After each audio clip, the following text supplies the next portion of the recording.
Bonjour à tous et bienvenue sur boursicoté.com pour cette nouvelle analyse technique du CAC 40 en point matinal avec une configuration qui semble vouloir rebondir, un rebond léger pour l'instant, qui reste sous la zone ici des 7050 points, donc dans la lignée de l'accélération baissière que nous avons connue hier. On reste donc sous cette zone qui matérialise le précédent gap haussier que nous avions connu la semaine dernière et qui avait été refranchi vendredi. Donc pour l'instant, on se stabilise ici sous cette zone.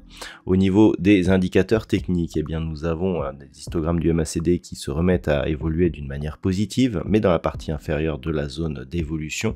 Au niveau du RSI, on oscille autour de la zone des 50 points. Donc pour l'instant, c'est relativement neutre sur cet indicateur. Donc pour l'instant, eh bien nous sommes dans une phase effectivement d'attente.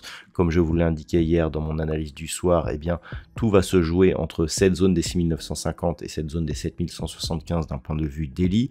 D'un point de vue court terme, ce que l'on peut observer, c'est que nous avons une quasi-attaque ici de la bande de Bollinger inférieure pour hier sur cette unité de temps 4 heures, que l'on est toujours sous la moyenne mobile 20 exponentielle et que donc la préférence est plutôt baissière. Pour sortir de ce biais, il faudrait ici casser cette zone des 7050 points, franchir aussi la zone des 7090 points pour se replacer dans la partie supérieure de la zone d'évolution. Au niveau du contexte, rien ne change, on a toujours ces pressions géopolitiques du côté de l'Israël qui risque de plomber les marchés, mais certaines valeurs tout de même parviennent à sortir leur épingle du jeu, à l'image d'Edenred qui gagne 5,02% au moment de cette analyse.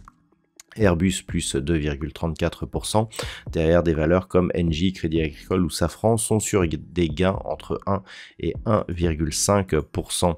Au niveau des plus fortes baisses, nous avons ArcelorMittal qui perd 1,31%, Alstom moins 1,06%, derrière ST Micro, Dassault Systèmes ou Hermès sont sur des pertes inférieures à 1%. On pourra noter un mauvais classement de la part du secteur du luxe qui est entièrement dans le rouge. Donc pour récapituler, les points à surveiller, 7050 vraiment pour cette journée, ça sera le début du point pivot.